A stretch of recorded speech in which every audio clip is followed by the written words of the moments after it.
네, 여러분 월요일 아침입니다. 주말 잘 보내셨죠? 이번 한 주도 우리 말씀과 함께 말씀 가운데 머무르면서 주님과 함께 동행하는 한 주가 되었으면 좋겠습니다. 오늘 우리가 읽을 본문은 창세기 44장 18절에서 34절까지의 이야기입니다. 사실 오늘 본문은 굉장히 길게 유다의 이야기를 우리에게 들려주고 있습니다. 그러니까 어제 본문이 그런 거잖아요. 요셉은 형제들을 다시 한번 테스트하기 위해서 베냐민의 가방에 자기의 은잔을 집어넣고 베냐민이 그것을 훔쳤다고 몰아갑니다. 그래서 다시 형제들이 요셉에게로 돌아오죠. 그래서 형제들이 베냐민을 대신해서 자신들이 벌을 받겠다고 이야기하는데 요셉은 그럴 필요 없이 베냐민만 두고 너희들은 떠나라라고 말합니다. 오늘 본문이 그것에 이어져서 그런 요셉의 말에 대한 유다의 이야기를 기록하고 있는데요. 오늘 본문을 우리가 살펴보면서 생각해 볼 것은요. 유다라는 인물에 대해서 생각해 보아야 할 것 같아요. 유다라는 인물이 어떤 인물이었는지, 그리고 오늘 유다가 보여주는 모습은 우리에게 어떻게 다가오는지에 대해서 우리가 좀 생각해 보았으면 좋겠습니다. 유다는 어떤 인물이죠? 유다는 요셉을 팔자고 제안했던 사람이 바로 유다입니다. 그리고 자신의 막내 아들마저 죽을까봐 며느리 다말을 친정으로 돌려보냈던 사람이 바로 유다입니다. 그런데 그런 유다가 오늘 이 이야기를 통해서 어떻게 변화되었는지 우리가 좀 살펴보았으면 좋겠어요. 유다의 관점이 어떻게 바뀌었는지, 그는 지금 무엇을 생각하고 무엇을 바라보고 요셉에게 이야기하고 있는지 우리가 좀 살펴보았으면 좋겠습니다. 그리고 더불어서 우리가 그 생각 같이 해봤으면 좋겠어요. 우리가 사람 참 변하기 힘들다고 이야기하잖아요. 실제로도 그렇고. 유다의 오늘 변화의 모습을 보면서 유다는 어떻게 변화된 것일까? 그 이유는 무엇일까에 대해서 함께 좀 고민해 보았으면 좋겠고요. 그리고 또 한 가지 그 가운데 그러면 나는 그리스도 안에서 내가 하나님의 백성으로서 나는 자라가고 성장하고 있는가? 나는 변화하고 있는가? 각자의 삶을 우리가 좀 돌아보고 묵상하는 그런 시간이 되었으면 좋겠습니다. 네, 오늘 제 큐티 나누면요. 요셉은 은잔을 통해서 형들을 다시 한번 테스트하잖아요. 요셉은 굉장히 확인하고 싶었던 것 같습니다. 형들이 어떤지에 대해서. 그래서 요셉의 테스트는 뭐예요? 베냐민이 죄를 지었으니까 베냐민만 남기고 다른 사람은 돌아가도 좋다는 것입니다. 그런데 그런 요셉의 말에 대해서 오늘 유다가 요셉 앞으로 나아가게 됩니다. 그리고 오늘 본문은 그 요셉 앞에 선 유다가 이야기하는 굉장히 긴 유다의 이야기를 우리들에게 전해주고 있습니다. 유다의 이야기를 이렇게 길게, 사실 17절은 굉장히 긴 절인데 그렇잖아요. 우리가 38장 다말과의 이야기를 보면서도 그랬던 것처럼 지금 요셉의 이야기 가운데 유다의 이야기가 중간중간 굉장히 길게 들어가 있는 것을 보게 되는데 그것은 그만큼 유다가 중요한 인물이기 때문인 것 같습니다. 오늘 본문을 보면 유다가 하는 이야기를 우리들에게 들려주고 있는데 먼저 유다는 어떤 인물이었는지 우리가 생각해 볼 필요가 있을 것 같아요. 유다는 어떤 인물이었냐? 형제들과 함께 모의해서 요셉을 노예로 팔 때 주도적인 역할을 했던 사람이 바로 유다입니다. 우리들의 이익을 위해서 요셉을 죽이는 것보다 파는 것이 더 낫다고 말했던 사람이 바로 유다이죠.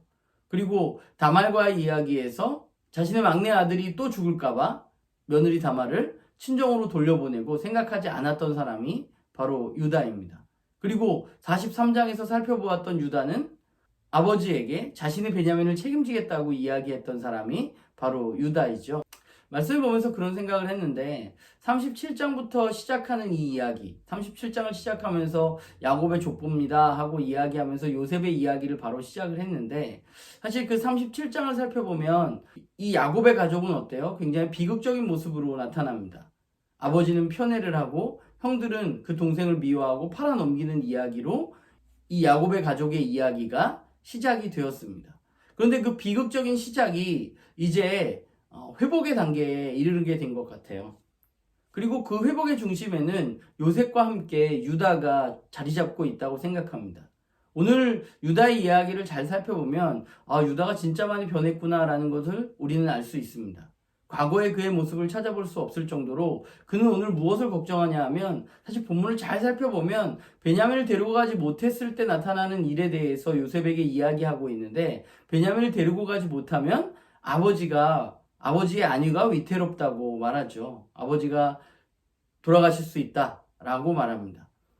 그러니까 유다는 지금 자기 자신보다는 가족들과 아버지 걱정을 하고 있는 사람이 바로 유다입니다. 그래서 그가 이야기하는 것은 뭐예요? 내가 이 베냐민을 대신해서 당신의 종이 되겠다고 말하고 있는 것이죠.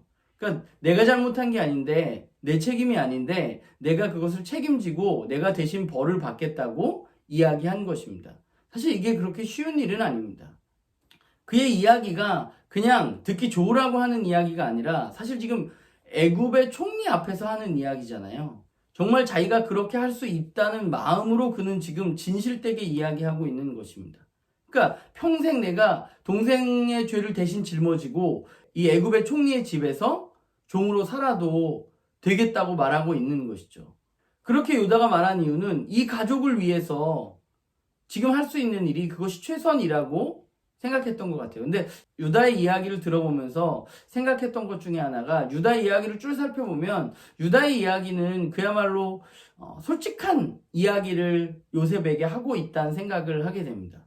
그러니까 우리가 어떤 문제와 어려움을 당하게 되면 사람들은, 뭐 저도 그런데 그 문제를 어떻게 하면 잘 좀 비껴나갈까, 어떻게 하면 요거 임기응변을 통해서 해결할까 라는 생각을 많이 하게 되는데, 오늘 유다는 임기응변이나 그런 잔머리가 아니라 진실되게 그동안에 있었던 이야기를 솔직하게 요셉에게 하고 있는 거죠. 그리고 그 솔직한 이야기 가운데 내가 대신 동생의 죄를 책임지겠다라고 이야기하고 있는 것입니다. 참 사람이 변하기 힘든데 유다의 변화는 대단하다는 생각을 하게 됩니다. 오늘 본문을 보면서 그럼 또 저를 바라보게 됩니다. 나는 어떠한가 돌아보니 나는 정말 올바르게 잘 자라가고 있고 잘 성장하고 있는가 생각해 보게 됩니다. 내가 성경을 읽고 또 목사라는 직책으로 서 있는데, 그런데 내가 시간이 가면 갈수록 내가 나만 생각하는 것이 아니라 다른 이들의 생각까지 바라볼 수 있는 사람이 되어가고 있는가 라는 생각을 좀 해보게 되었어요. 제가 나눔교회에서 참 많이 얘기하는데 우리는 계속해서 자라가야 된다고, 그리고 저도 거기서 예외일 수 없다고 이야기하는데, 오늘 본문을 보면서 벌써 9월이잖아요. 올해 나는 얼마나 자라왔는가, 나는 무엇이 변했는가, 내가 그리스도인답게 더 성장하고 있는가 좀 돌아보는 그런 아침이었던 것 같습니다. 나눔교회 식구들 모두도 우리가 그리스도인이라면 그리스도인으로서 올바로 성장해야 되잖아요. 사실 그 성장은 우리에게 좀 부담되지만 예수님이 이야기하셨던 게 있잖아요.